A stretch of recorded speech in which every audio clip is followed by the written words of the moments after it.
설교하는 사람이 힘들까요? 듣는 사람이 힘들까요? 듣는 사람이 훨씬 힘들어요. 이번 그런 기간 중에 우리 청양지구의 성도님들, 그리스도 안에서 한 가족이 된 여러분들 이렇게 뵙고 말씀을 나누게 돼서 참 기분이 좋습니다. 저는 이제 하도 많이 여기 돌아다니니까 어디서 누굴 봤는지 잘 기억이 안 납니다. 여러분이 혹시 어디서 저를 만나면은 청양지구라고 얘기를 하세요. 제가 식사 대접을 한번 해드릴게요.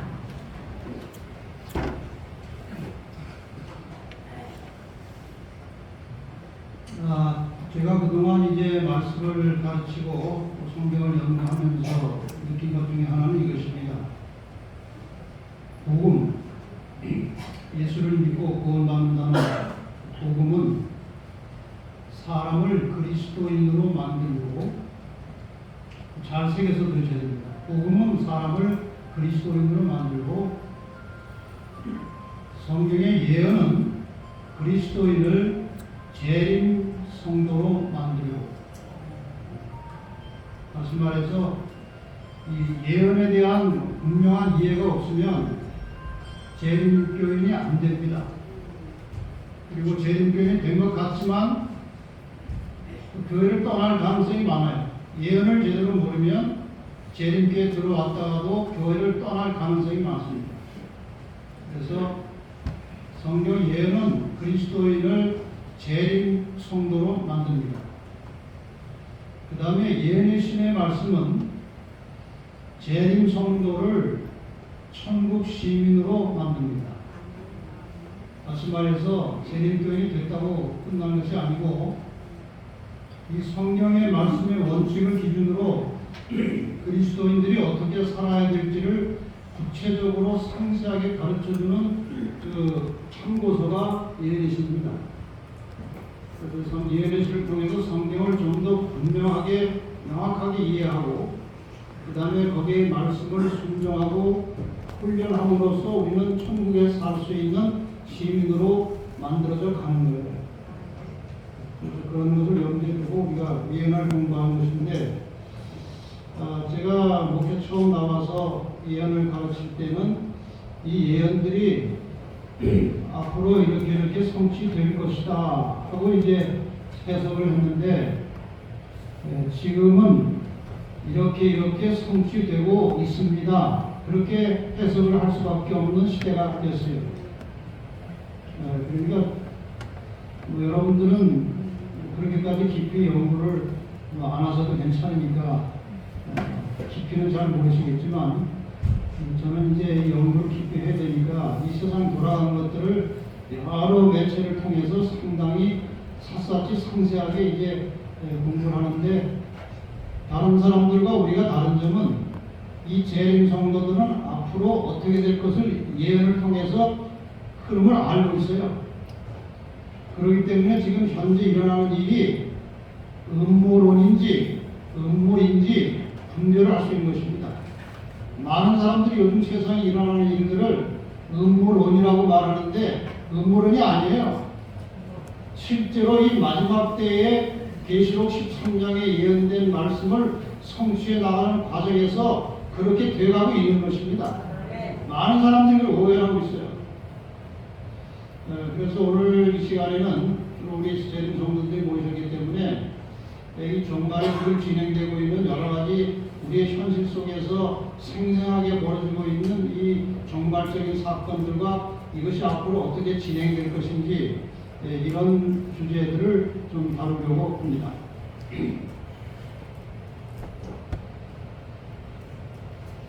출애굽기 18장 20절에 보면, 이것은 모세의 장인 이드로가 모세에게 이제 천부장, 백부장, 50부장, 10부장 이런 조직을 만들려고 권고한 다음에 붙인 말입니다. 그들에게 율례와 법도를 가르쳐서 마땅히 갈 길과 할 일을 그들에게 보이고,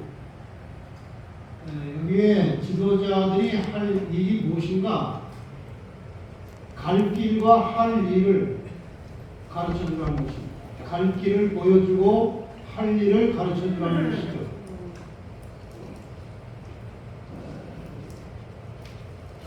여기에 관련돼서 역대상 12장 32절에 보면 이사갈 자손 중에서 시세를 알고 이스라엘이 마땅히 행할 것을 아는 두목이 200명이니 여기 시세를 안다고 하는 것은 현재 세상이 어떻게 돌아가고 있는지를 분별하는 겁니다. 지금 이 사건은 이 종말의 사건과 예수님의 재림과 무슨 관련이 있는지 그런 것들을 잘 살펴보라는 거예요. 그 다음에 이러한 시대에 하나님의 백성들이 무엇을 하고 살아야 될지 마땅히 행할 것을 가르쳐 주라는 것입니다. 그래서 목사는 특별히 이 재림교회 목사들은 이 돌아가는 시세와 예언을 잘 살펴서 백성들에게 앞으로 어떻게 될 것을 가르쳐주고 이러한 시대에 성도들이 무엇을 준비하며 어떻게 살아야 될지를 가르쳐줄 사명과 책임이 있는 것입니다.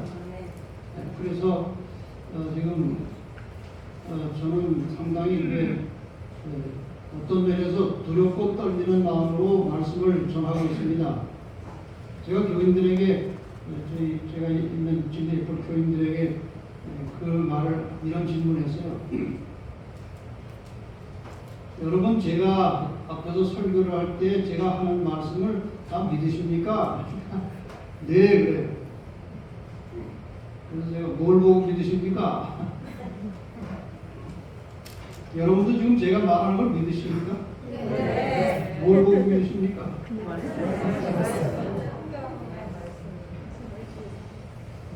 그래서 저는 이 설교를 준비할 때에 가능하면 성경과 예언의 신의 말씀을 주로 다 집어넣고 저는 그냥 그것을 간단하게 설명하고 연결시키는 것 외에는 가급적 안 하려고 합니다. 그래서 여러분의 교회 목사들을 위해서 성경을 올바로 해석하고 전할 수 있도록 해달라고 항상 기도를 하셔야 돼요. 기도를 항상 하셔서 이 교회 지도자들 목사들이 하나님 말씀을 올바로 잘 가르쳐서 갈 길을 바르게 깨닫게 하고 할 일을 제대로 가르쳐주는 그런 목자가 돼야 여러분도 안심하고 따라갈 수 있습니다.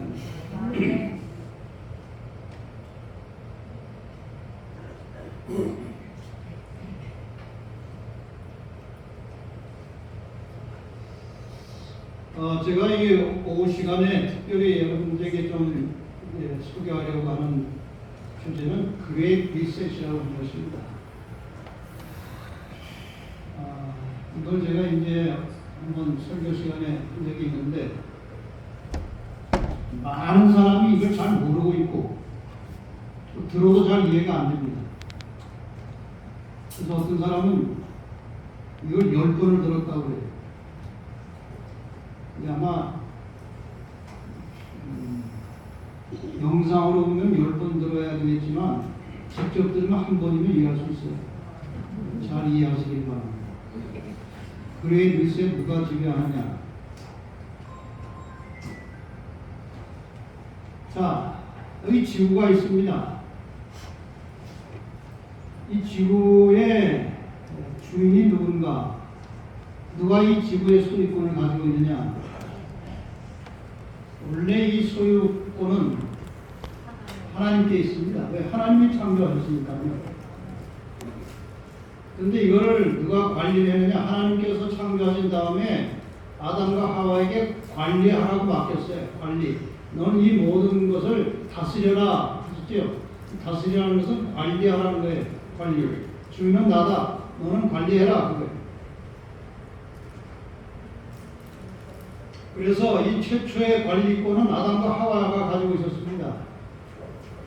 그런데 관리를 잘 못했던 것 같아요. 결과를 보니까. 그래서 이 관리권이 사탄에게 넘어갔습니다. 소유권이 넘어간 것이 아니라 관리권이 넘어갔어요. 그래서 지금 사탄이 이 세상을 관리하고 있어요. 이 사실을 간접적으로 증명하는 성경절이 하나 있습니다. 잘 보시기 바랍니다. 여러분 익숙히 잘 아시는 성경절이에요. 예수님께서 시험 받으실 때 마태복음 4장에 마귀가 또 그를 데리고 지극히 높은 산으로 가서 천한 만국과 그 영광을 보여 가로되 만일 내게 엎드려 경배하면 이 모든 것을 내게 주리라. 여러분 이 말씀 속에 무슨 뜻이 들어있어요? 이거 지금 내가 가지고 있다는 거예요. 내가 가지고 있고 지금 예수 너는 이것을 찾으러 오지 않았느냐? 근데 고생할 필요 없어. 나한테 절 한 번 하면 그냥 넘겨주지. 이랬어요. 그때 예수님께서 이게 왜 믿거냐? 그러지 않았어요. 현재 지금 마귀가 지배하고 있어요. 관리하고 있어요. 그렇기 때문에 지금 이 지구상의 모든 권력자들은 사탄의 지배를 받으면서 이 세상을 사탄을 대행하고서 관리하고 있다는 것입니다. 그래서 그동안 제가 책에서 보고 또 여러 정보 매체를 통해서 모든 지식을 동원해서 지금 인간과 이 인간 세계를 지배하는 권력 구조를 좀 살펴봤습니다. 제일 아래 하층에 국민들이 있습니다. 그 다음에 국민들을 통치하는 각 국가의 지도자들이 있어요. 대통령들, 수상들, 이런 사람이 각 나라의 국민들을 지배합니다. 그런데 세상에 수많은 대통령들이 있고 수상들이 있지만 세계적으로 영향을 미치는 강대국의 통치자들이 있어요.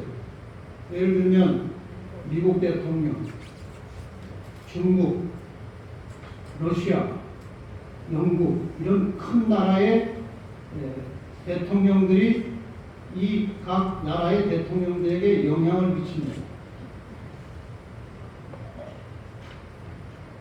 그래서 이러한 구조 속에서 제가 오전에 잠깐 설명드린 대로 이 세계적인 강대국의 통치자들을 좌우하는 슈퍼 클래스가 있어요. 여러분들은 잘 모릅니다, 이 사람들. 근데 요즘 서서히 그 얼굴이 이 사람 저 사람 나타나고 있다는 것이 신기합니다. 그래서 야, 이 역사가 이렇게 이루어지고 이렇게 끝나가는구나, 그런 감을 느낄 수가 있어요. 이 슈퍼 클래스에는 어떤 사람들인가 하면은 슈퍼 리치, 보통 부자가 아닌 어마어마한 부자들입니다. 우리가 상상할 수 없는 재물을 가지고 있는 부자들이에요. 그 다음에 슈퍼 엘리트, 머리가 아주 비상하고 탁월해가지고 사탄이 이용하는 머리 좋은 사람들이 있어요. 그 다음에 슈퍼 파워, 그 다음에 상당한 권력자들이 이들과 다 연결이 되어 있어요. 제가 어제 저녁에 잠깐 말씀드렸던 그 헨리 키신저는 이런 슈퍼 파워 중에 하나고 슈퍼 리치들과 연결되어 있는 인물이에요. 그 다음에 이제 이러이러한 사람들이 이제 하나의 파워를 만들어서 보이지 않는 뒤에서 세상을 좌우하는 사람들을 우리가 딥스테이트 혹은 보이지 않는 그림자 정부 이렇게 표현하고 있어요. 그런 사람들이 있어요. 이 사람들이 세계의 모든 통치자들과 대통령들을 다 지배합니다. 영향을 미쳐요. 이 위에 사탄이 있습니다. 사탄이 이들을 지배해요. 많은 사람들이 사실을 잘 모르지만 저는 어떤 특별한 책을 통해서 이제 얼마 전에 알게 됐는데 하나님께서 인간들을 이스라엘 백성들을 통치하실 때에 하나님의 뜻을 사람들에게 전하는 중간 역할하는 사람들이 선지자라고 있었죠. 선지자들이 하나님의 뜻을 받아서 백성들에게 전합니다. 근데 사탄의 뜻을 받아서 이 슈퍼 클래스와 통하는 그 연결 역할하는 사람들이 스피릿 가이드라는 게 있어요. 스피릿 가이드. 그 사람들을 스피릿 가이드라고 해요. 이 사람들이 이제 사탄과 사람 중간에서 사탄의 뜻을 사람들에게 전달하는 그런 중간 역할하는 존재들이 있다는 거예요.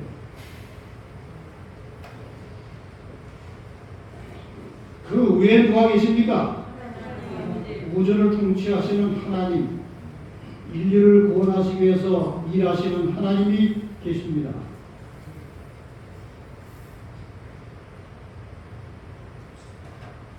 그래서 이 모든 악의 세력을 하나님이 다 이렇게 내려다보고 계시는 거예요.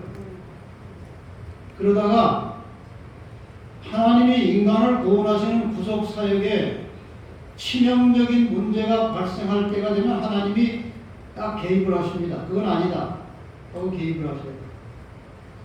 옛날에 바벨탑 만들 때 하나님께서 딱 개입하셨듯이 개입하시는 거예요. 종교 암흑시대 동안에 완전히 진리가 다 파괴되고 망가졌을 때 하나님께서 개입하셔서 종교 개혁자들을 일으켜내시는 거예요.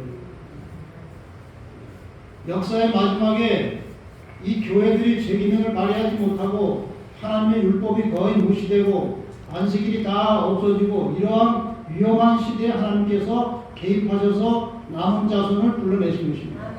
이게 하나님 역사를 하셔요.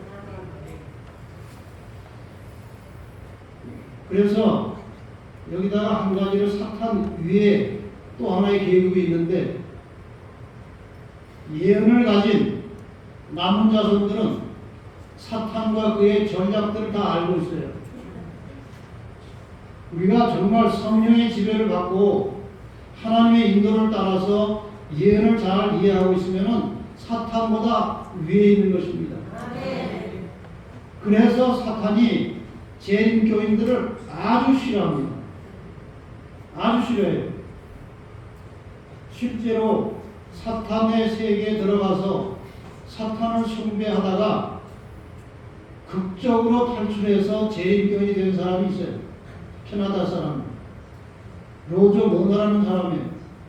그 사람이 책을 쓴 게 있습니다. 제가 설교 시간에 그 책 이야기를 가끔 하니까 그 책을 보내달라는 사람들이 있어서 다 보내줍니다. 영적 세계의 여행이라는 책이에요. 여러분도 저한테 전화하셔서 보내달라고 보내줍니다.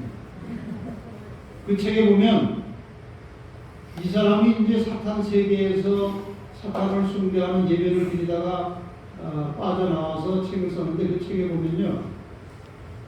자기가 몰래 재림교인 만나서 성경 공부를 하고 있는데 자기 친한 친구가 그 사탄 대주교의 지령을 받아가지고 자기한테 찾아왔더래요. 찾아와가지고 우리 주교께서 얼마나 너한테 잘해주고 너한테 그렇게 많은 특별한 은혜를 주는데 네가 어떻게 배은망덕하게 우리를 떠나냐. 그런데 다른 교회 같으면 말 안 한다. 그런데 하필이면 왜 우리 주님께서 그들이 우리 주님 할 때 주님은 사탄입니다.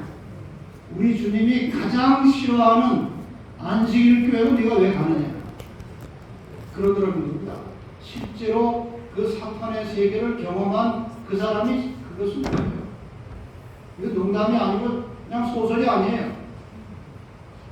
왜 사탄이 싫어합니까? 재림교회 성도들이 가장 정확하게 사탄을 알고 있어요. 그래서 싫어하는 겁니다.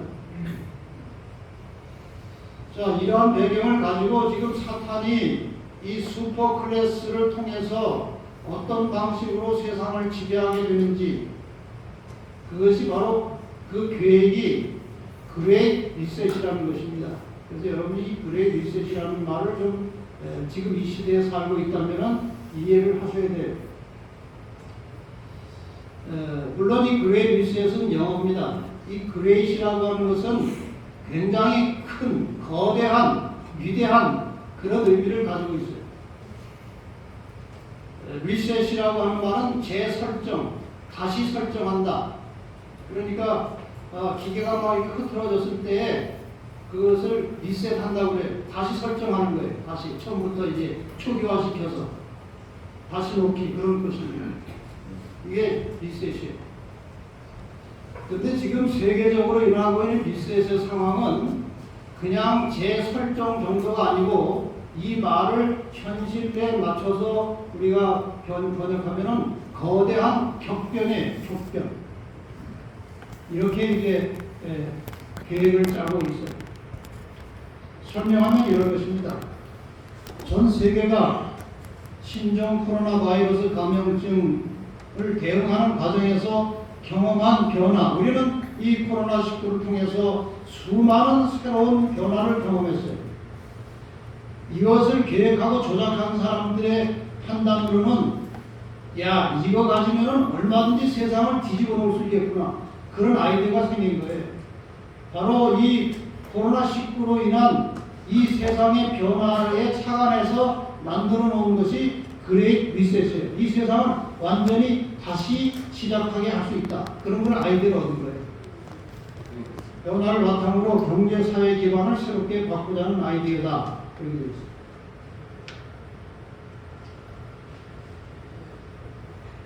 이 그레이트 리셋을 총괄하는 인물이 지금 공개됐습니다. 슈밥이라는 사람이고, 독일 태생의 스위스의 경제학자예요.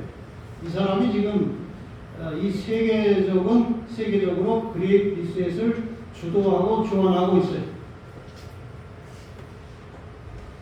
이 사람은 1971년에 유럽 경제 포럼이라는 것을 창설했어요. 유럽에 한해서 European Management Forum, 이렇게 해서 유럽 경제 포럼을 출발했어요. 이 사람은. 그 다음에 1981년부터 매년 1월에서 2월 사이 스위스의 다보스라고 하는 곳에서 포럼을 개최했습니다. 그래서 이 포럼을 다보스 포럼이라고도 합니다. 그 다음에 1987년에 이 유럽에 국한돼서 하던 이 다보스 포럼을 세계화시켰습니다. 그래서 월드 이코노믹 포럼, 그래서 세계 경제 포럼이라고 이름을 바꾸고 세계적인 부분으로 확대가 된 것입니다. 이 세계 경제 포럼의 사명이 무엇인가? 세계의 상태를 개선하기 위해서 노력하고 이제 집행하는 그런 일들을 하겠다는 겁니다. 여기에는 세계 각국의 정상, 장관, 국제기구 수장들, 세계 및 금융계 최고 경영자들이 모여서 각종 정보를 교환하고 세계 경제 발전 방안에 대해서 논의하는 그러한 기구가 WEF, 세계 경제 포럼. 쉽게 말하면 여러 가지 다양하게 분열된 세계에서 공동의 미래를 창조하기 위해서 전 세계 지도자들이 함께 모여서 의논해서 거기서 방향이 정해지면 전 세계가 협력해서 그 방향으로 가자는 거예요. 같이 협력해서. 그래서 이 세계 경제 포럼이 그레이트 리셋을 주도하고 주관하는 그러한 단체입니다. 이 세상에 어떠한 힘보다 더 힘센 단체예요. 구체적으로 세계를 뒤집어 놓는, 바꾸는 작업을 하고 있습니다. 이 사람이 얼마 전에 클라우스 슈밥이라는 사람이 위대한 리셋이라고 하는 책을 썼습니다. 이 책의 서두에 나오는 내용이 이겁니다. 현대 역사상 코로나19 팬데믹으로 촉발된 전 세계적 위기만큼 심각한 상황은 없었다. 우리는 향후 수년간 코로나19의 영향에서 벗어나지 못할 것이며 많은 것들이 영원히 변할 것이다. 많은 이들이 언제 상황이 다시 정상화될지에 대하여 생각하고 있지만 이 코로나가 언제 따라앉고 옛날처럼 정상으로 돌아갈까를 생각하고 있지만 간단히 대답하자면 그런 일은 절대 일어나지 않을 것이다.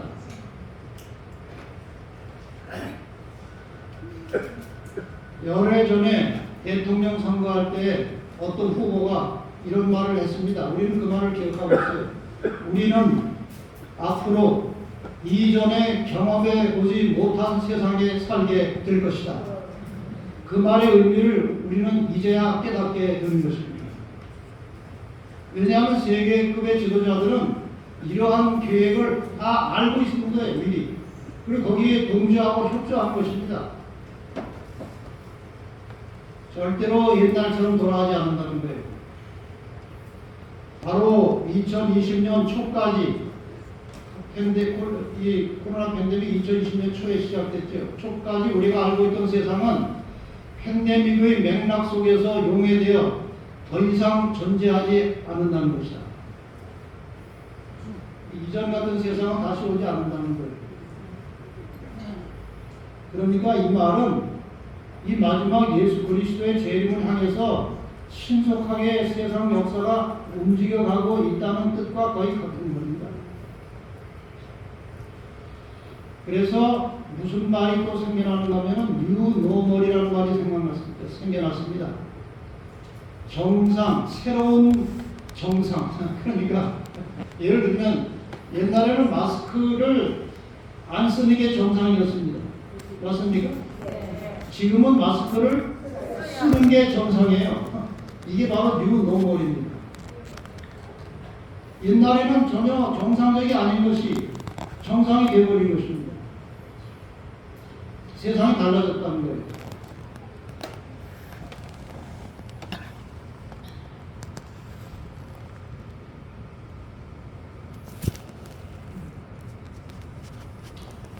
자, 이 그레이트 리셋을 위한 9가지 계획이라고 하는 제목으로 미국의 보수 방송 중에 하나인 에포크 타임즈라는 이 방송이 있어요. 에포크 타임즈는 이제 책을 만들어내고 방송도 하는 거예요. 에포크 TV가 있어요. 여기에 로만이라는 기자가 이 그레이트 리셋이 무엇인지를 요약해서 설명해 놓은 방송이 2021년 6월 8일 방송에 나왔어요. 이것은 사설 방송이 아니고 상당히 규모가 있고 꽤 신임받는 보수주의 방송입니다. 이 방송 중에 이제 무엇이 나오는가 하면은 이 그레이트 리셋 추진을 위한 9가지 계획이라고 해서 이 그레이트 리셋이 앞으로 어떻게 갈 것인지에 대한 그런 계획이 나오는 겁니다. 9번째가 정부 침투 전략이에요. 그러니까 각 나라에 파고 들어가서 각 나라의 지도자들을 딱 포섭을 해가지고 앞으로 이 그레이트 리셋을 이렇게 추진해 나갈 때 협력하도록 다 이렇게 포섭을 해놓는 것입니다. 이게 정부 침투 전략이에요. 8번째는 controlling minds. 사람의 마음을 컨트롤하는 그런 단계로 가는 것입니다. 이건 참 무서운 것이에요. 사람에게 다 자유의지가 있습니다. 이것을 조정하겠다는 거예요. 억제하겠다는 것입니다. 이건 참 있을 수 없는 일이고 창조주 하나님의 섭리를 정면으로 도전하는 겁니다. 근데 이런 일을 하겠다는 거예요. 지금 이 그레이트 리셋과 관련해서 가장 영향을 미치고 있는 이 슈밥이라고 하는 사람에게 가장 영향을 주고 있는 슈퍼 엘리트 중에 한 사람이 이 사람이에요. 슈밥 하랄이라는 사람, 유발 하랄이라는 사람.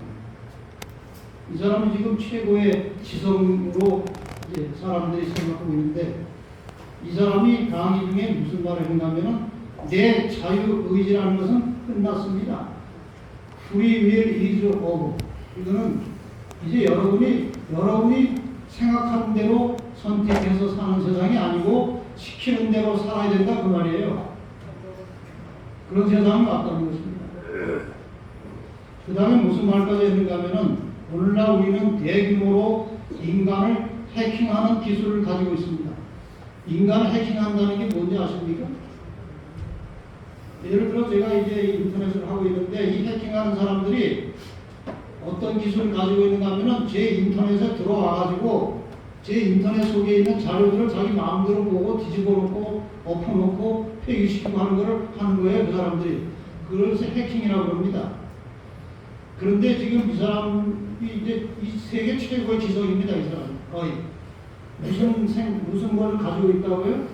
인간을 해킹하는 기술을 가지고 있다는 것은 우리 머릿속에 파고 들어가서 우리의 생각을 뒤집어 놓을 수 있는 기술이 있다는 거예요. 지금 현대 과학이. 자, 그 다음에 이 마인드 컨트롤을 위해서 그 다음에 그 단계를 하나 밟아야 되는데 그것이 마이크로칩 알약을 개발해서 사용한다는 것입니다. 이것도 참 희한한 일을 하고 있어요, 사람들이. 한국일보 2015년 4월 8일자에 어떤 기사가 나섰는가 하면 뇌에다가 뭘 심어요? 칩을 심어서 이것이 인터넷에 접속되게 해가지고 로봇이 암을 치료할 수 있는 그런 기술을 개발한다는 거예요. 그런데 이것이 처음에 시작할 단계는 다 인간의 유익과 편의를 위해서 한다고 명분을 만들어요. 이 뇌에다가 칩을 딱 심어 놓으면은 그 칩을 가지고 우리 속에 암세포도 잡아낼 수 있고 온갖 질병들을 원격으로 고칠 수 있다. 그걸 이제 선전하는 거예요. 그런데 진짜 목적은 그게 아니고 이는 병을 치료하는 혁신적인 기술이 될 수도 있고 약자를 무자비하게 통제하는 수단이 될 수도 있다. 여기다 칩을 씹어놓으면요, 그 칩을 가지고 이 뇌 구조를 자기들이 컨트롤하겠다는 거예요. 이런 계획까지 하고 있고 실제로 이런 기술을 지금 가지고 있다는 게 인간들이. 그 다음에 여섯 번째는 봉쇄 찬양 포럼. 말이 좀 어려운데 지금 예를 들어 중국에서 이 코로나를 이제 방지하고 코로나 확산되는 것을 막으려고 강력한 수단으로 통제하는 것이 봉쇄. 그러니까 기한을 정해두고 2달이면 2달, 한 달이면 한 달 동안 사람들이 밖에 못 나오게 하는 것입니다. 봉쇄. 이 봉쇄하는 것을 상당히 긍정적으로 찬양하는 그런 이제 어떤 사상을 집어넣는 겁니다. 그 다음에 이제 그레이 리셋이 이제 이 중에 하나인데 이 그레이 리셋에 대해서 나중에 좀 상세하게 다시 17가지가 그 계획을 잠깐 제가 보여드리겠습니다. 그 다음에 표현의 자유를 제한하는 것입니다. 그러니까 이들이 진행하고 추진하는 모든 일에 대해서 저항하고 그 다음에 데모하고 할 때 그거를 강제로 못하게 하는 거예요. 표현의 자유가 없는 것입니다. 그리고 요즘에 언론들은요 거의 제대로 된 실상을 공개적으로 언론에 표현을 못합니다. 왜냐하면 이 그레이 리셋을 주관하는 슈퍼 클래스에서 모든 언론을 다 장악하고 있기 때문에 그들의 하는 일을 비판하거나 그들의 하는 일을 저항하는 그런 기사나 그런 행동은 못하도록 언론이 다 막는 거예요.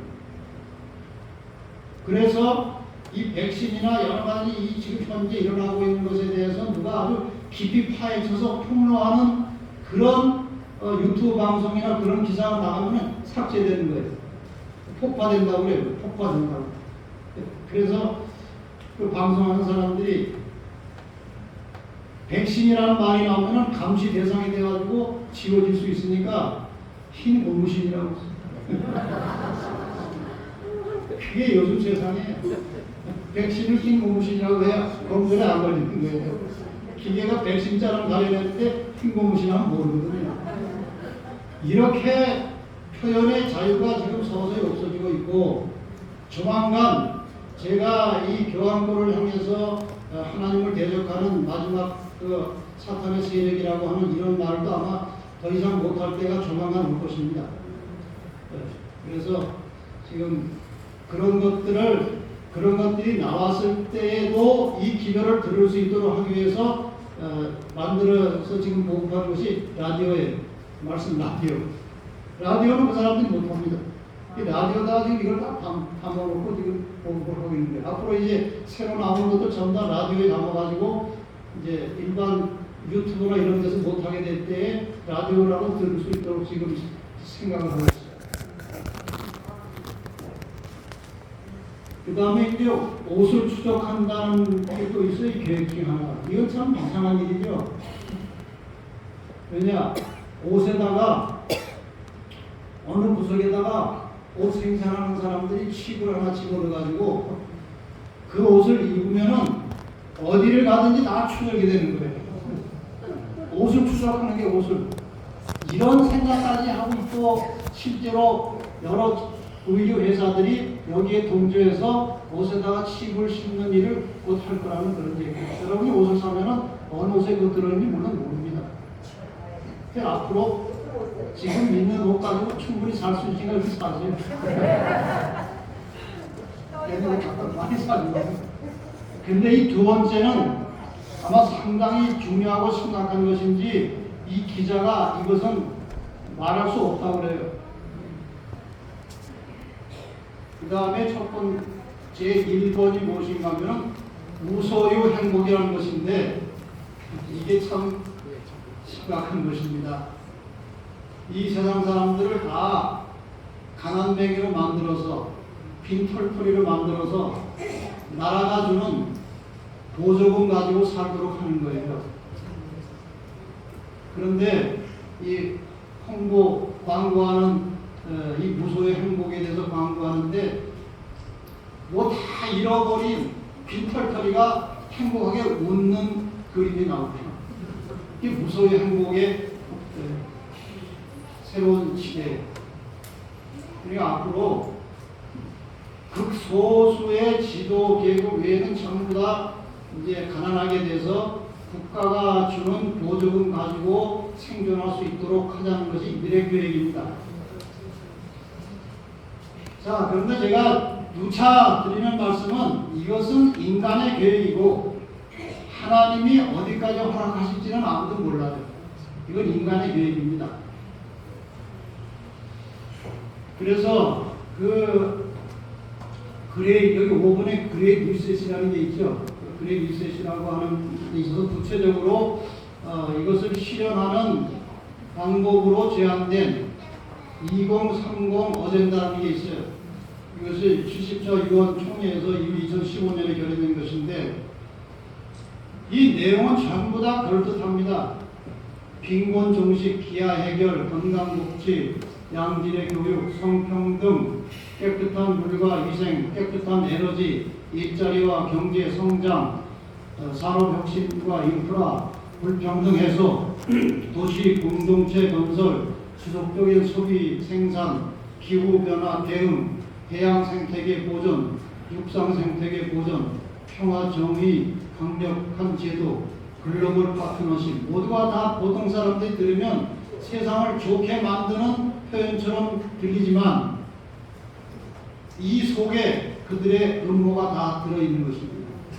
이것이 제대로 실현되면 평민들은 아까 말씀드린 대로 다 가난하게 돼가지고 국가에 배급받고 살고 그 다음에 남녀 구분이 없어져요. 성평등이라는 것은 정말 무서운 창조에 대한 도전입니다. 하나님 만드신 이 성질서를 깨뜨리는 것이죠. 어쨌든 이런 것들이 다 자기들의 목표를 달성시키기 위한 제목, 겉으로는 내건 제목이지만 실제로는 그렇지 않습니다. 그래서 이 그레이 리셋의 목표를 요약하면 이런 겁니다. 내용을 잘 들으시면 이제 왜 저런 일을 하는지 요약할 수 있습니다. 자, 그동안 드렸던 말씀을 다 조합해서 다시 정리해드리겠습니다. 전 세계를 하나의 통치체제로 만들어 다스리는 것입니다. 신세계 질서. 그러니까 정치 제도를 리셋하는 거예요. 정치 제도를 각 나라가 이제 마음대로 하는 것을 다 폐지시키고 다시 하되 전 세계 하나의 정부에 의해서 세계가 똑같이 움직여 가도록 세팅을 다시 하는 겁니다.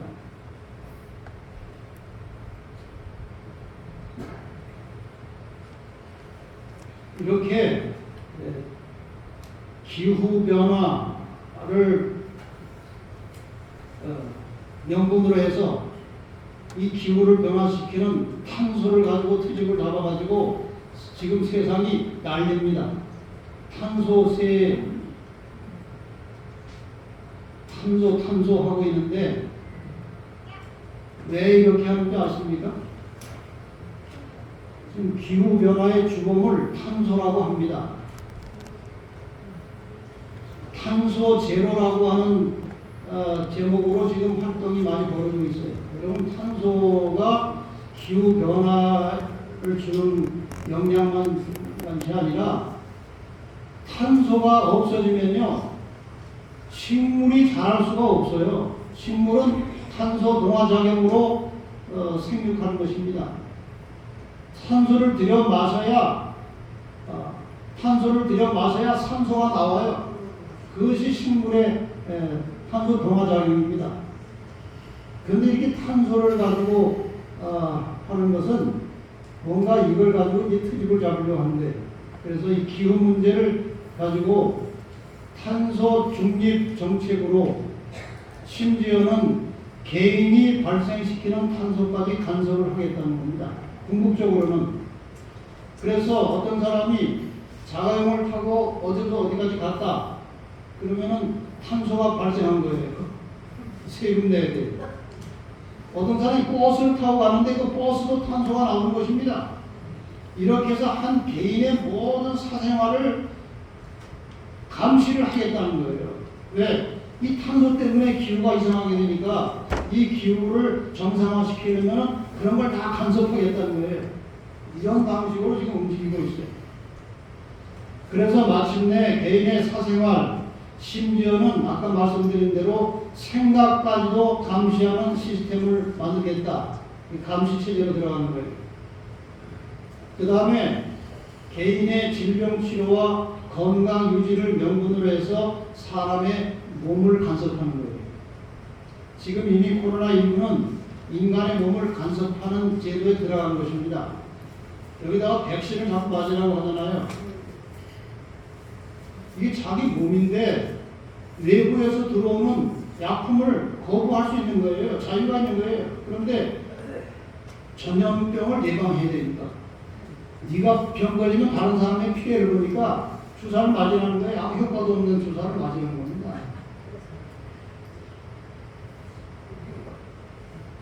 희한한 세상이 된 거예요. 그 세계적으로 유명한 테니스 선수 조코비치라는 사람이 있어요. 이 사람 백신을 안 맞았어요. 자기 몸을 관리해야 되니까 백신 맞고 병들고 죽어가는 사람들이 있으니까 그런 부작용이 혹시라도 나한테 있을지 모르니까 난 안 맞겠다고 안 맞았어요. 근데 미국의 아주 유명한 그 테니스 대회 US 오픈인가 거기에 이 사람이 가려고 하는데 그 나라에서 백신 안 맞았다고 못 들어오게 해서 못 갔어요. 호주에서도 그랬어요. 이런 세상이 됐어요.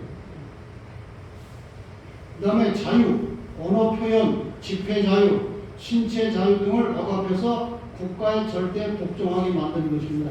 이것이 바로 통제 감시 체제로 이 지구를 다시 리셋하는 거예요. 경제, 국민들이 가난하게 돼서 생계를 국가에 의존하게 하는 것입니다. 여러분이 기본소득 자꾸 나오죠? 이게 궁극적으로는 다 똑같이 돈 나눠주고 살게 하겠다는 거예요.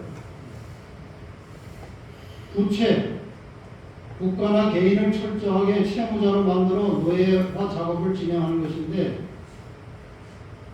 우리나라가 국가적으로 어마어마한 부채를 가지고 있고 개인도 부채를 다 가지고 있죠.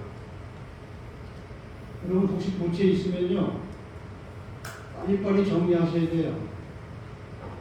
잘못하면 이 부채 때문에 노예가 될 수 있어요.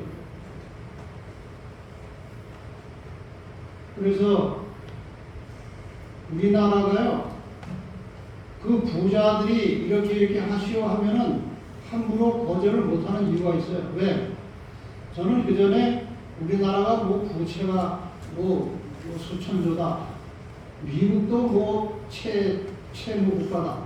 미국이 가장 부채가 많다니 도대체 이 나라가 어디다 나라가 빚을 지느냐 그런 생각했는데 그 빚이 다 세계 돈 많은 사람들이 가지고 있는 돈에서 빌렸습니다. 이상한 구조가 돼 있어요 지금. 그래서 국가나 개인을, 그래서 이 한국도 그런 사람들에게 빚을 지고 있기 때문에 그 사람들이 이렇게 하시오 저렇게 하시오 하면요 꼼짝 못하고 해야 돼요. 안 하면은 부채 가지고 이제 부채 빨리 상환하시오 이 시작되면요 꼼짝을 못합니다. 식량의 생산과 유통을 축소해서 앞으로 생계를 위협하는 분위기가 만들어지는데 이 식량 위기는 반드시 올 것입니다. 지금 이 미국에서는 어떤 일까지 벌어지는가 하면요, 농사를 지어서 수확할 때가 되는데 국가에서 그것을 다 폐기시키라고 그러는데 폐기시키면 비용은 1.5배를 주는 거예요. 농산물이 예를 들어서 1억 원어치다. 그러면 폐기시키면 1억 5천원을 주는 그런 일도 지금 실제로 여기저기서 일어나고 있어요. 이것이 전부 다 이제 그 탄소, 뭐 기후변화, 또 식량 다 관계된 것들이에요. 직업, 인공지능과 로봇의 발달로 수많은 사람들이 일자리를 잃어버릴 것입니다. 화폐, 디지털 화폐 상용화로 개인의 경제 생활이 완전히 노출돼서 결국 경제와 생계를 지배하고 감시 감독하는 세상이 되어 가고 있는 것이 그레이트 리셋의 목표 중에 하나입니다. 도덕적으로도 성평등 사상을 과도하게 강조해서 인간의 성 정체성을 파괴하고 있고, 종교적으로 전 세계 모든 종교를 통합해서 하나님 유일 사상을 없애버리는 것이 그들의 목표입니다. 지금 혹시 여러분 크리슬람이라는 말을 들어보셨어요? 크리슬람. 이건 그리스도와 이슬람을 합쳐놓은 단어예요. 기독교와 이슬람이 이제 하나가 됐다는 겁니다. 온 세상이 지금 다 하나로 되어 있어요. 지금 온 세계적으로 제일 신성하게 빨리 진행되고 있는 것 중에 하나가 종교 통합이에요. 종교 통합. 2020년 12월 22일에 유엔 총회에서 결의한 것 중에 하나가 2월 4일을 세계 인간 형제의 날로 정한다. 그래가지고 온 세상의 모든 종교가 일치 단합하는 그러한 행사를 하는 겁니다. 지금 교황은 어떤 말까지 하느냐? 천국은 모두에게 열려 있습니다. 신을 믿지 않아도, 하나님 믿지 않아도 양심을 따르면 신이 자비를 베풀 것입니다. 이렇게 온 세계가 지금 하나님 무시하고 자기들 마음대로 신앙을 만들고 있어요. 종교를 통합하려고 하는 거대한 움직임이 지금 벌어지고 있는 것입니다. 이러한 모든 그레이트 리셋에 실제적으로 활동하고 관여하는 대표적인 사람들이에요. 슈퍼 엘리트, 슈퍼 파워, 슈퍼 리치 이런 사람들.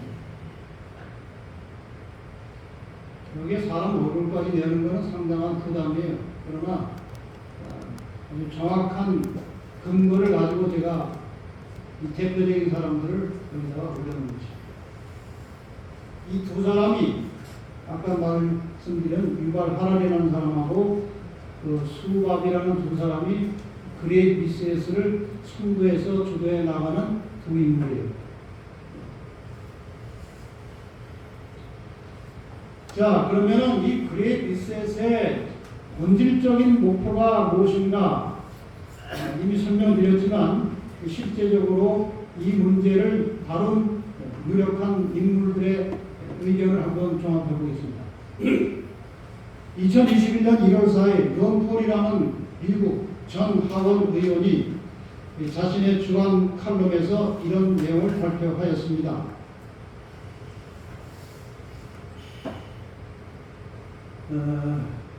론 폴은 세계경제포럼의 위대한 리셋 의제를 비난하면서 위대한 재설정은 실시간 추적을 통해 감시 상태를 극적으로 확장할 것이라고 말했다.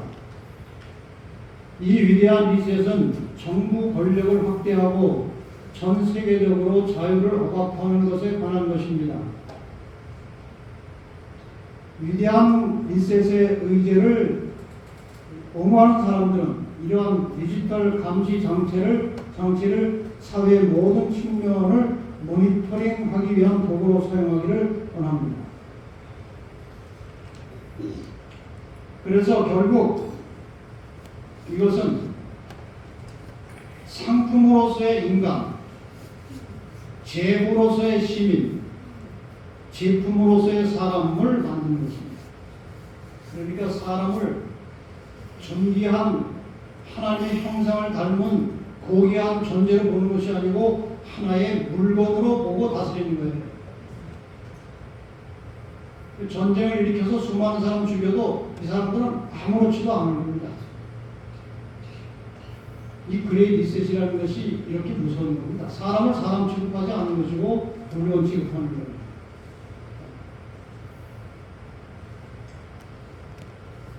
이러한 세계를 새롭게 세팅하는 일을 추진하는 것이 바로 다보스 포럼입니다. 여기에 수장이 슈밥이라는 그 사람입니다. 이 장소가 지금 스위스의 다보스라고 하는 곳에서 그 사람들이 회의하는 장소로 사진까지 이제는 다 공개되어 있습니다. 여기에서 지난 22년 5월 달에 있었던 포럼에서 우리나라에서도 대표가 항상 여기 갔습니다. 제가 누구라고 이제 공명은 안 하겠지만 한 분이 여기 가서 참석을 했습니다. 여기에서 여러 가지 의제들이 종합되면은 그 의제를 가지고 본국에 돌아가서 이제 나라에 적용시키는 일을 하는 거예요. 여기에서 이 회의 자체에서 이 슈밥이라고 하는 사람이 이제 연설하면서 한 말이 폭스 뉴스에 나왔어요. 여기 세계적인 대표자들 다 모였습니다. 여기 모인 여러분 같은 권력자들이 세상의 주인이에요. 미래는 그냥 오는 것이 아닙니다. 미래는 우리들에 의해 결정되는 겁니다. 이 사람들이 결정하면 미래가 그렇게 간다는 겁니다. 세상을 바꿀 힘은 여러분에게 있습니다. 그들이 어디를 가는지, 그건 일반 시민들의 어떤 교통수단을 이용하는지, 무엇을 소비하는지 다 알 수 있다는 거예요. 그 다음에 이 뉴스의 결론 부분에서 이 앵커가 하는 말은 이것입니다. One World Government. 세계 정부입니다. 하나의 세계를, 정부를 만드는 것이죠. 이들은 당신의 모든 행동을 감시하려는 계획을 가지고 있습니다. 자, 그렇다면 과연 이 그레이 리셋, 새롭게 만들어진 이 세상의 마지막 통치자가 누구냐 하는 거예요. 우선 누가복음 2장에 있는 21장에 있는 말씀을 잠깐 봅시다. 사람들이 세상에 임할 일을 생각하고 무수함으로 기절하니 이는 하늘의 권능들이 흔들리겠습니다. 여러분, 지금 제가 설명드린 것이 현실로 오면 어떻게 될까요? 정말 기절할 정도로 끔찍한 일들입니다. 그때 사람들이 인자가 구름을 타고 능력과 큰 영광으로 오는 것을 보리라. 재림이 가까웠다는 것입니다. 이런 일들이 일어난다는 것은 이런 일들이 되기를 시작하거든 일어나 머리를 들라 너희 구속이 가까우느니라 하십니다. 그런데 우리는 염려할 것이 없습니다. 이런 세상에 와도 결국은 주님이 오시는 거예요. 염려할 것은 아무것도 없습니다. 중요한 것은 우리가 얼마나 준비하고 사느냐가 중요한 거예요. 베드로서 1장 19절에 보면 또 우리에게 더 확실한 예언이 있어서 어두운데 비치는 등불과 같다. 이 세상이 어둡고 아주 불확실하지만 예언의 등불을 가지고 비치면 확실한 겁니다. 이 마지막 때 일어날 중요한 사건들은 계시록 13장에 주로 나와 있습니다. 과연 이 새롭게 세팅된 이 세상을 누가 지배하게 될 것이냐? 물론 잠시 오래 못 갑니다.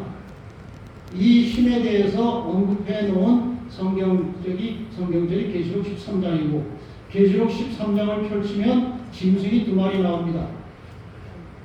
짐승은 예언서를 풀 때에 어떤 나라나 왕을 가리켜요. 그냥 계시록 13장에 등장한 2 짐승은 2 나라 혹은 2 왕권을 가리킵니다. 우리가 뭐 공부를 다 해서 아시기 때문에 제가 설명 없이 바로 결론을 드리면 이 복잡하게 생긴 다니엘 7장의 4마리 짐승을 하나로 합쳐놓은 입은 사자 없고 몸은 표범이고 뿔은 10개 가지고 발은 곰발이고 이 복잡한 짐승의 실체는 교황입니다. 바티칸입니다. 바티칸도 하나의 나라로 존재하고 있어요. 그러면서 종교국가입니다. 저 땅에서 올라온 저 짐승은 미국입니다. 양처럼 올라와서 용처럼 말하다가 지금 미국은 완전히 용이 됐어요. 더 이상 양의 모습이 아니에요. 성경은 이렇게 예언합니다. 바티칸에 대해서 내가 보니 바다에 산 짐승이 나오는데 뿔이 10이요 머리가 7이야. 용이 사탄이 자기의 능력과 보좌와 권세를 그에게 주었다. 그러니까 세상을 지배할 힘을 넘겨받은 겁니다. 그의 머리 하나가 상하에 죽게 된 것 같더니 그 죽게 되던 상처가 나음에 온 땅 이상의 의 짐승을 따르고 종교 암흑 시대가 지나면서 1798년에 교황인 피로 6세가 잡혀감으로 큰 상처를 입고 죽은 줄 알았어요. 그 상처가 나았습니다. 온 세상을 지금 지배하고 있어요. 용이 짐승에게 권세를 주므로 용에게 경배하며 짐승에게 경배하거로되 누가 이 짐승과 같으냐 누가 너희로 더불어 싸우려 하더라. 결국 죽임을 당한 어린 양의 생명책에 창세 이후로 농명되지 못하고 이 땅에 사는 자들, 구원받지 못한 자들, 하나님의 백성이 아닌 모든 자들은 다 짐승에게 교황권에게 굴복하여 경배하게 될 것이다. 이게 예언되어 있어요. 성취가 될까요? 안 될까요? 100% 됩니다. 지금 이 과정을 우리가 밟고 있는 거예요. 미국에 대해서는 이렇게 예언합니다. 내가 보면 또 다른 짐승이 땅에서 올라오니 새끼양같이 2 뿔이 있고 용처럼 말하다. 이 2 짐승이 다 용과 관련이 있죠. 사탄이 하는 일을 대행하는 힘이에요. 저가 권세를 받아 그 짐승에게 짐승의 우상에게 생기를 주어 그 짐승의 우상에게 말하게 하고 또 짐승의 우상에게 경배하지 않은 자들은 며칠 다 죽이게 하더라. 이런 핍박까지 하는 것입니다. 미국이. 그 다음에 짐승의 표를 받게 하고 표 안 받은 자는 매매를 못하게 한다. 미국이 이렇게 변질될 것을 성경은 아주 오래전에 예언해놨는데 지금 미국은 상세하게 그 나라의 상태를 종합해보면 완전히 이 용같은 일을 하고 있어요. 왜냐? 미국의 건국 초기부터 미국이 독립할 시절부터 그 미국의 지도자들은 전부 다 그런 부류에 속해 있던 악한 사람들이었어요. 한번 여기 이 그림을 보시면 여러분 실감할 것입니다. 지금 이 미국의 도시의 모든 도로는 격자형입니다. 동서로 남북으로 이렇게 딱 바둑판처럼 길이 나 있어요. 그런데 워싱턴의 길만은 좀 달라요.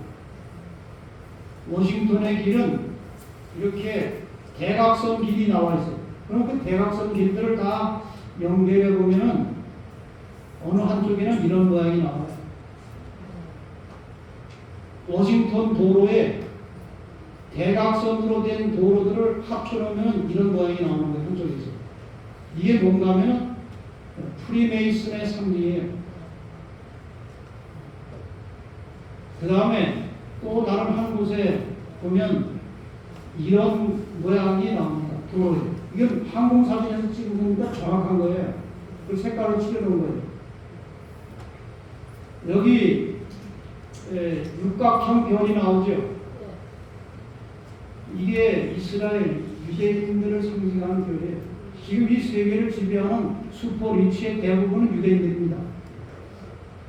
이 프리메이슨이나 이런 사람들을 배후에서 돈 내고 조종하는 거의 힘 있는 자들은 거의 유대인들이에요. 이스라엘과 유대인을 상징하는 표시가 여기 나와 있습니다. 그리고 미국 초기부터 이러한 사람들이 철저하게 미국을 앞으로 어떻게 만들어서 어떤 세상을 꾸려갈 것인지를 다 계획하고 있었다는 겁니다. 이런 오각형 별이 또 나옵니다. 이 도로를 다 연결하면. 이 오각형은 사탄교의 심볼입니다. 그러니까 미국이 처음에는 청교도들로 이렇게 해서 도망간 나라처럼 보여서 양같이 생긴 짐승이었지만 실제 나라가 제대로 독립해서 이게 구체적으로 나라의 모양을 갖추기 시작할 때는 이미 이런 세력들이 들어가서 미국을 앞으로 어떻게 요리해서 앞으로 미국이 어떤 역할을 할 것인지를 다 설계해가지고 이런 식으로 만들어 놓은 거예요. 계획적으로. 사탄이 참 무서운 존재예요. 자, 이렇게 돼 있고 이러한 사람들의 활동을 배경으로 이제 점점 세상이 좁혀져 와서 하나의 지배체제로 들어가면 결국 지도할 인물은 교황입니다. 교황은 지금 굉장히 좋은 이미지로 사람들에게 홍보가 되고 있죠. 불안한 세상에 안정과 평화를 가져올 수 있는 지도자. 전쟁을 종식시키고 세계 평화를 이루어낼 수 있는 지도자. 경제적 파탄 상황에서 경제 회복의 탈출구를 만들어줄 인물. 바티칸의 재산이라는 것은 보통 사람들이 상상할 수 없는 만큼 어마어마한 재산을 가지고 있습니다. 그 재산을 공개하지 않을 이유 중에 하나는 그 재산을 공개하면은 천주교 신자들이 헌금을 안 할 거랍니다. 그 정도로 재산이 많고 온 세상의 부를 좌우할 수 있을 만큼 부자예요. 빈부의 격차를 해소하고 공정한 분배를 이뤄낼 수 있는 지도자. 다 이것이 홍보되고 있어요. 교황에 대해서. 불공평한 세상에 대해서 불만인 청소년들에게 공평한 지도자로 보여지는 것이죠. 더 나아가서 파괴된 자연 환경을 회복해서 보존할 수 있는 지도자. 그래서 보이지 않는 하나님 대신에 이 교황을 보이는 하나님으로 인식해서 의지하게 하는 그러한 이미지가 만들어지고 있다는 것입니다. 이것이 사탄의 전략이에요. 다시 반복합니다. 바로 이러한 이미지 때문에 온 세상의 모든 자들이 다 짐승에게 숭배하고 굴복하고 경배하게 될 것이다. 이게 예언이기 때문에요. 빗나가지 않습니다.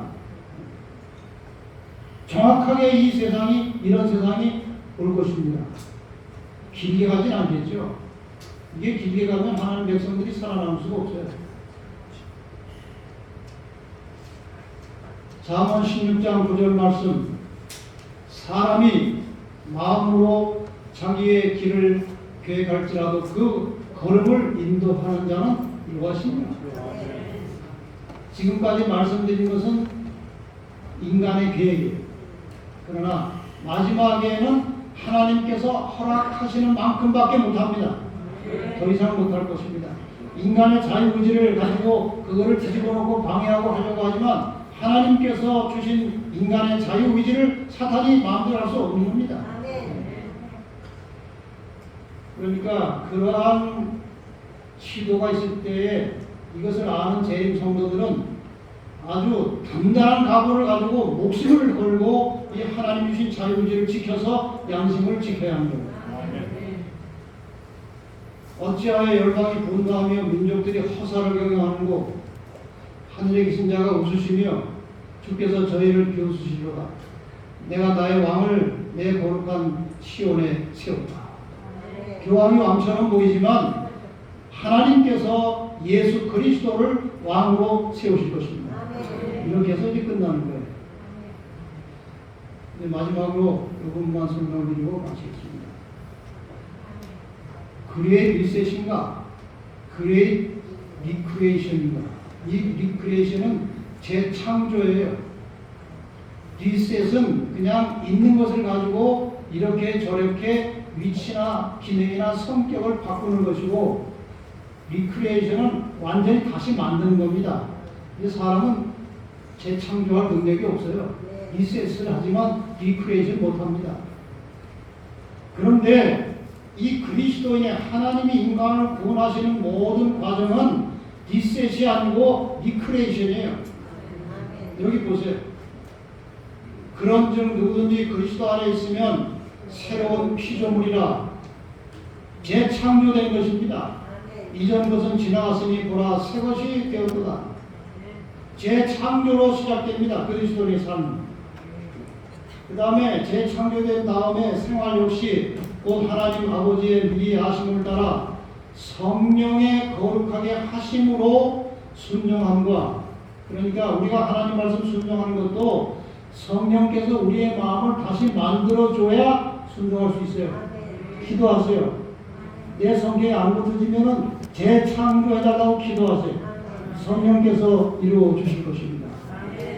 그리고 이렇게 재창조된 새로운 피조물로서 새로운 삶을 살던 사람들이 모여서 마지막에 살게 된 새하늘과 새 땅, 역시 리크리에이션이에요.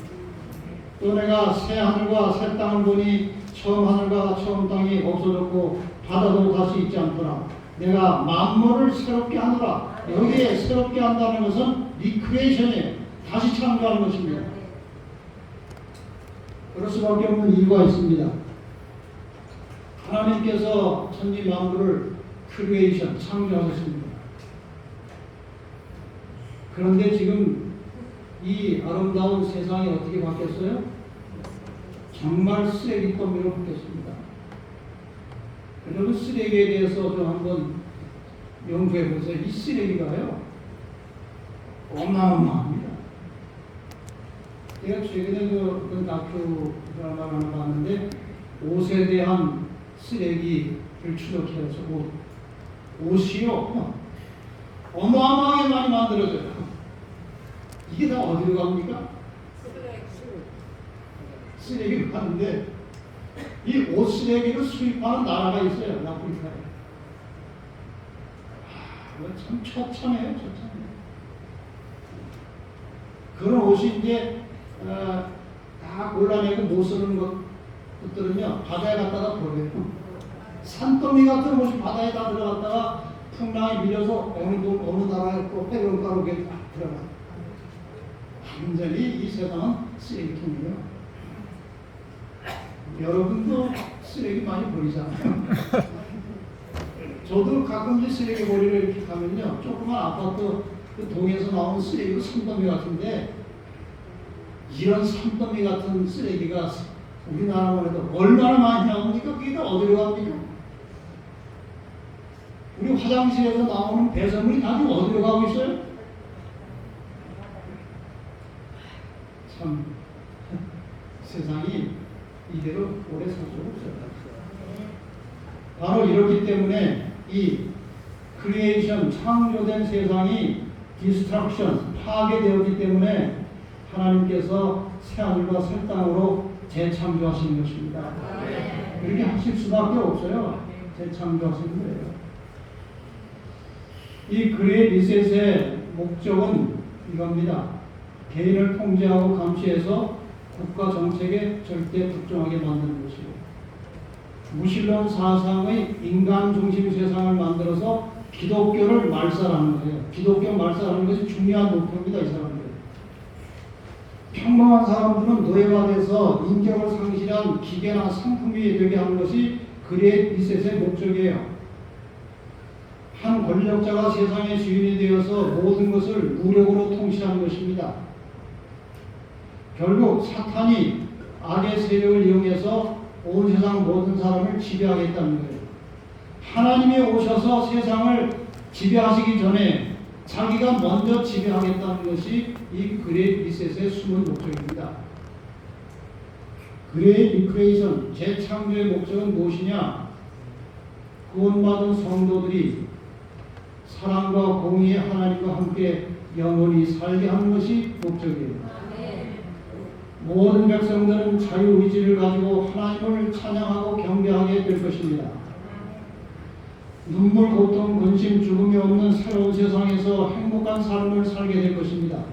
그레이트 리크리에이션이 완성되면 사탄과 모든 악의 세력은 완전히 멸망당하고 우주가 정결하게 됩니다. 이 우주에 지금 지구가 5점이에요. 이것 때문에 하나님이 괴로워하시는 것입니다. 결국 하나님께서 새하늘과 새 땅을 창조하시면 지구가 깨끗하게 됨과 동시에 우주 전체가 정결하게 되는 겁니다. 그래서 온 우주의 거민들과 만물이 창조주 하나님께 온전한 경배와 찬양을 드리는 것이 그레이트 리크리에이션의 목적입니다. 중요한 것은 이 재창조된 세계에 어떤 사람들이 살게 되는가. 시편 15편에 보면 정직한 사람들, 공의로운 사람들, 진실한 사람들, 혀로 참소치 않은 사람들, 보석에 행악지 아니하는 사람들, 이웃을 회방하지 않은 사람들, 이런 사람들이 주의 장막에 유하게 될 것이다. 더 구체적으로 마태복음 5장에 나오는 그런 사람들, 마음이 가난한 사람들, 친절과 자비를 베푸는 사람들, 온유한 사람들, 올바르게 살려고 애쓰는 사람들, 마음이 깨끗한 사람들, 죄를 슬퍼하고 회개하는 사람들, 화평케 하는 사람들, 의를 위하여 핍박을 받을 수 있는 사람들, 이 사람들이 하나님께서 재창조하신 세상에 하나님과 함께 영원히 살게 될 것입니다. 나를 인하여 너희를 욕하고 핍박하고 거짓으로 너희를 거스려 모든 악한 말 할 때에는 너희에게 복이 있나니 기뻐하고 즐거워하라. 하늘에서 너희 상이 큽니다.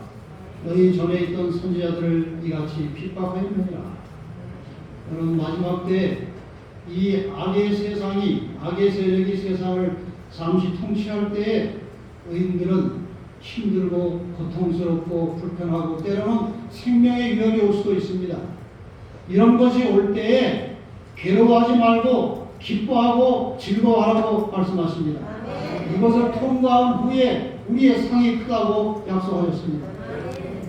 우리 전에 있던 모든 믿음의 선조들이 정말 고난의 세상을 살았습니다. 그러나 그들이 끝까지 하나님을 의지할 때 마침내 승리했고 이제 주님 오시는 날 영원한 큰 상급을 받게 될 것입니다. 이제 앞으로 이 세상이 얼마나 혼란스러울지 우리는 예측할 수 없습니다. 하나님 믿는 자들에 대한 격렬한 박해도 분명히 올 것입니다. 왜? 하나님의 참된 백성들을 가려내기 위해서 그 과정은 불가피한 거예요. 그래서 이러한 모든 혼란과 고통을 넉넉히 이기고 통과하고 하나님의 능력과 성령의 인도하심으로 최후의 승리를 거두시고 마지막 주님 오시는 날 발이 땅에 떨어져서 공중에서 주님을 만나게 되시기를 바라면서 말씀을 마치겠습니다.